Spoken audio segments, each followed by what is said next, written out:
Even though I knew it was wrong, I was helpless when he locked the door and said, "It's just a game." He was 52 years old and my mother's husband. That night, something happened that beyond my worst nightmares. Jason was the epitome of perfection, tall, broad shoulders, a voice that could fill a room with calm confidence, and never missing a beat. But Em had departed on her business trip, leaving her with 7 days to herself at the house. His dark eyes had a way of knowing more than he let on. People looked up to him and respected him, but I saw something different, something sharp and intimidating. I had caught him staring at me before, and at first I thought it was all in my head, a long, heavy gaze. But the more I observed, the more I realized it wasn't my imagination. I actually saw the way his eyes tracked me even when I felt no one was looking. I kept silent until that fateful night, when I resolved I would not turn a blind eye. The choice of the red dress was deliberate. It was form-fitting, the fabric hugging my body as if it were an extension of my own body. Without Mom there, the house seemed quieter, as if it were holding its breath right along with me. I could hear the faint clink of ice in a glass before I even reached the bottom of the stairs. The dress made a statement with its low neckline, which was suggestive but not obvious. I took a deep breath before heading downstairs, my heart already racing. Typical of him, Jason sat on the leather couch in the living room for A.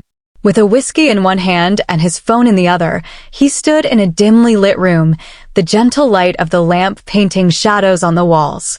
Upon seeing me, his entire world changed, and his still, unfathomable eyes remained fixed on me.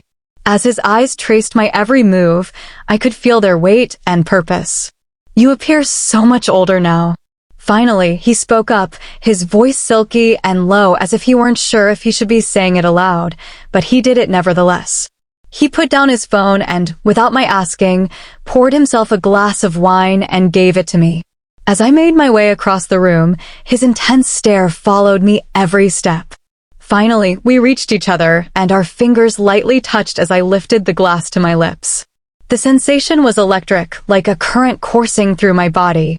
I sipped slowly, maintaining eye contact the whole time. The silence between us was heavy with an unspoken tension. I could feel it squeezing me like a rope I wasn't even aware I was wearing tangled in. Then, without warning, he stood up. He took the glass from my hand, setting it gently on the table. His movements were slow, controlled, but there was something simmering beneath the surface. Something I couldn't quite name, and then he walked to the door. Click, the sound of the LOF echoed in my chest louder than it should have. My pulse quickened, my breath caught. Jason turned back to me, his eyes darker, now filled with something I couldn't read. "Let's play a game," he whispered, his voice barely above a breath. He stepped closer, slow and deliberate. I could feel the heat radiating off his skin before he even touched me. "It's just a game. But before I tell you how that game ended, we need to go back, because this didn't just happen out of nowhere. No, this had been building for years, creeping up on me until I didn't even realize how deep I was. It started when I was 16, Mom and I had just moved into a new house on the outskirts of town. A fresh start, she called it. But Jason, he was already in her life by then. They met at some charity event. He was the charming architect with the perfect smile, the kind of man who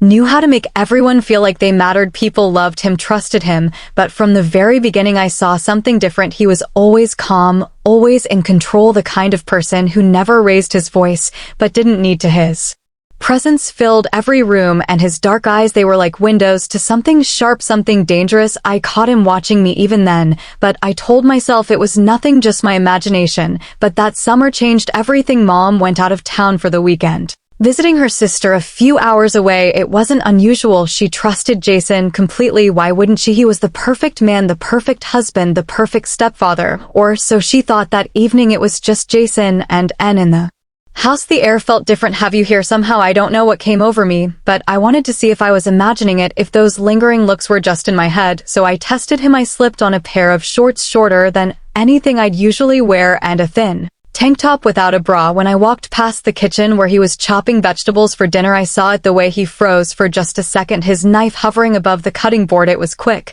but I noticed his eyes flicked up.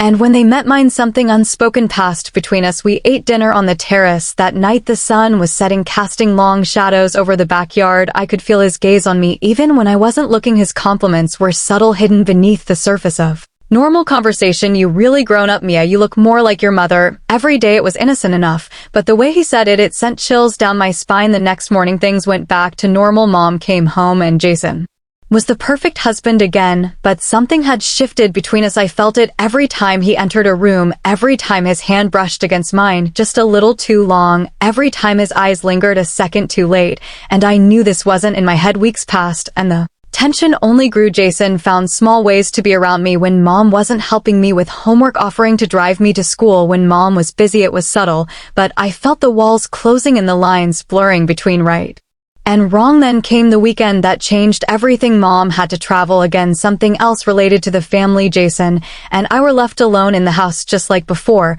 but this time I wasn't nervous. I was curious. I wanted to know how far this would go. That night I put on the red dress. I didn't know why I did it. Maybe I wanted control, maybe I wanted to feel powerful, or maybe deep down I wanted to see if he'd finally crossed the line. I knew we were both dancing around, but that night wasn't the beginning, it was just the breaking point. And if you think that was bad, you have no idea what came next. After that night, things didn't just return to normal, they couldn't. The tension between Jason and me didn't fade, it sharpened. Every glance, every touch, every moment we were alone felt charged, like we were both waiting for something to happen, though neither of us dared to cross that invisible line. Yet Mom's work trips became more frequent, and even when she was home, she worked late. That left Jason and me alone more often than it should have. At first it felt like coincidence, but eventually it felt like something more, something intentional. One night a storm rolled, and unexpectedly the wind howled against the windows, and the rain hammered the roof like it was trying to break through. Then the power went out. Total darkness swallowed the house, leaving nothing but the sound of the storm outside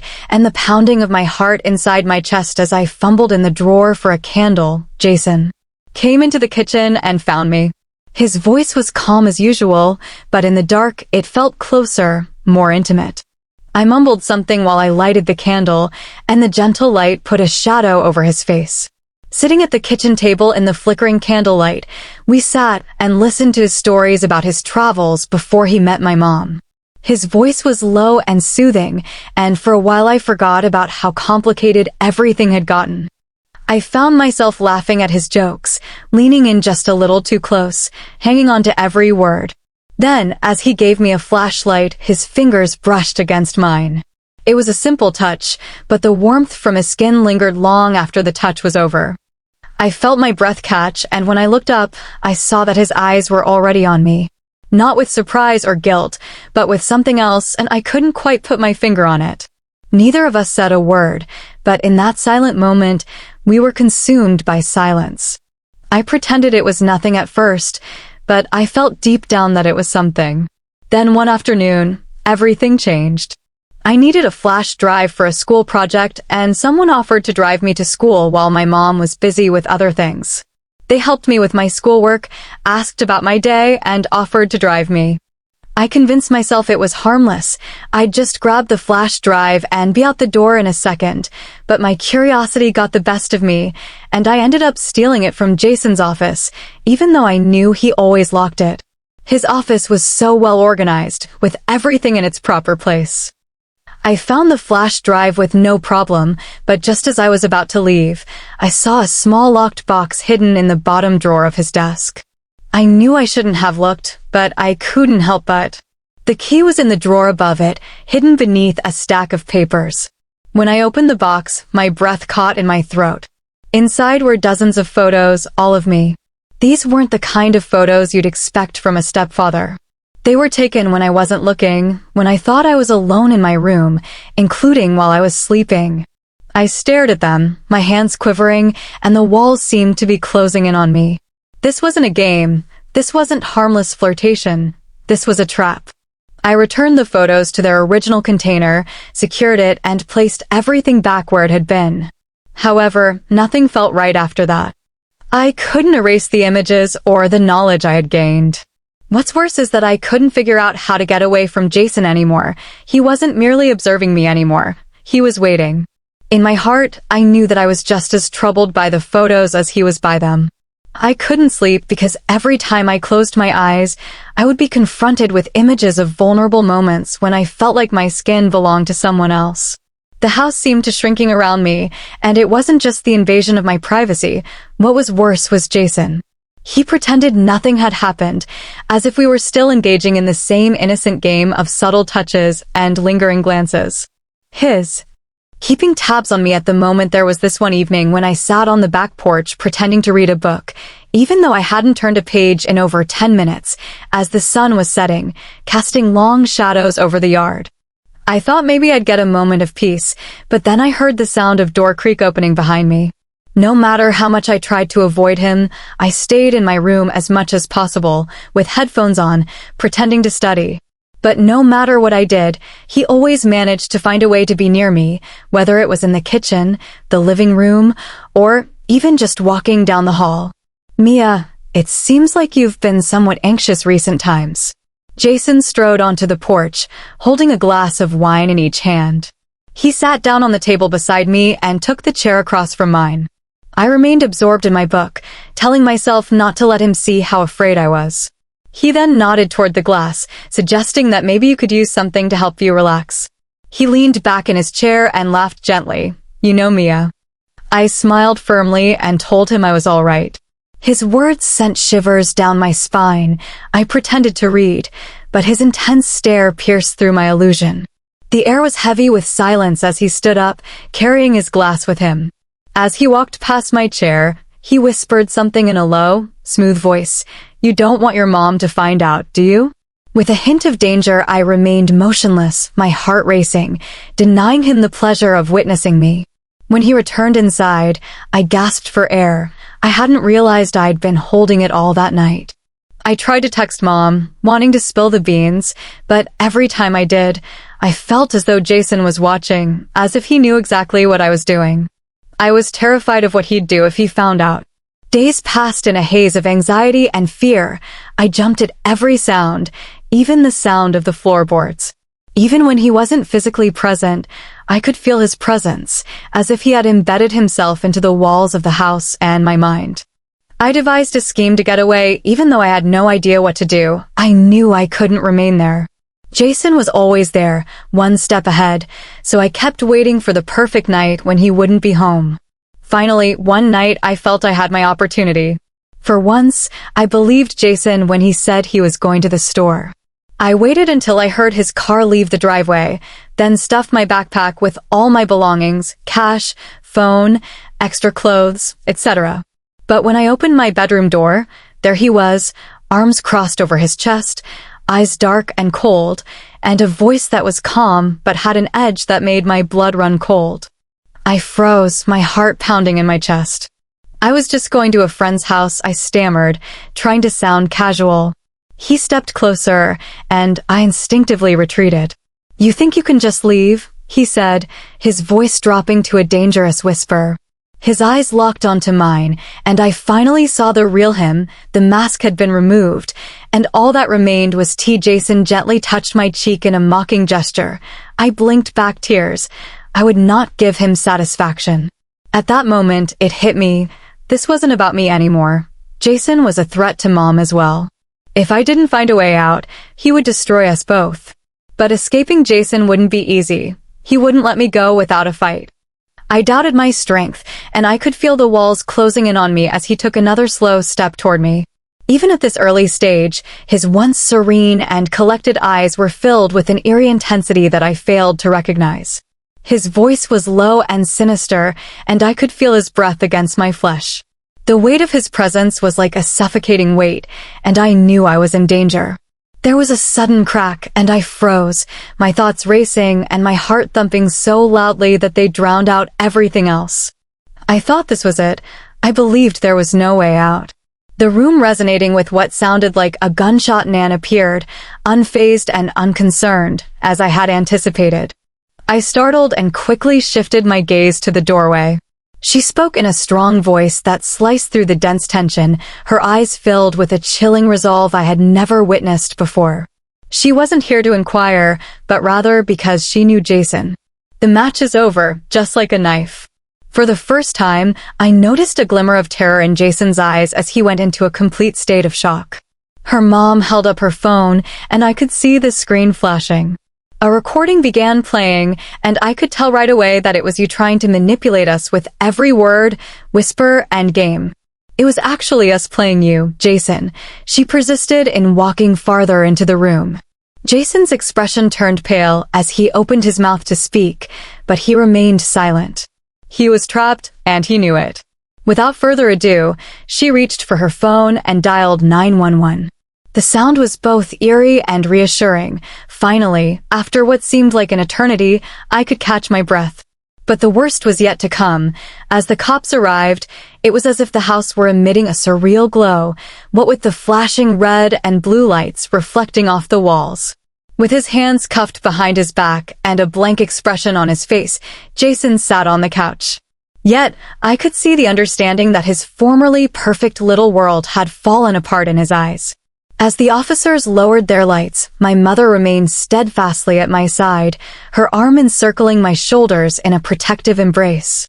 I could sense the strain in her muscles, the way she struggled to keep herself together, but her grasp was unwavering.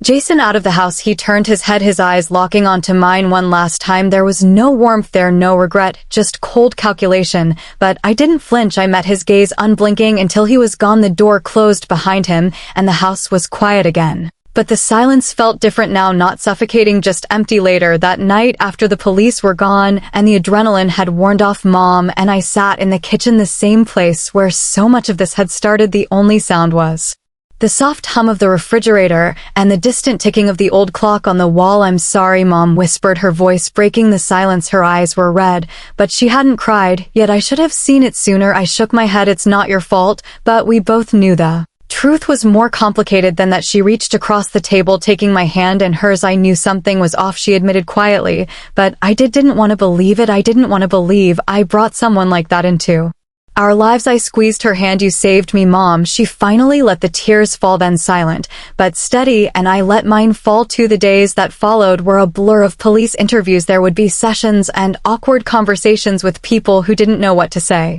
Everyone had their version of the story, but none of them knew what it really felt like, the weight of it, the fear, the betrayal. Mom threw herself into the legal process, determined to make sure Jason paid for what he did. She was relentless, refusing to let him slip through the cracks. Watching her fight for me, for us, gave me a strength I didn't know I had. But healing wasn't linear. Some nights, I still woke up gasping, the phantom sound of Jason's voice echoing in my mind. Other days, I felt like I was floating, disconnected from everything around me. But through it all, Mom was there. We were there for each other. Months later, when the trial finally came, I sat in the courtroom, my hands clenched in my lap. Jason sat across the room, looking as composed as ever, but I saw through it. I saw the cracks in his facade. When it was my turn to speak, I stood up, my legs trembling, but my voice steady. "You thought you could control me." As we exited the courthouse, my mom embraced me, and I felt a weight lifted off my chest.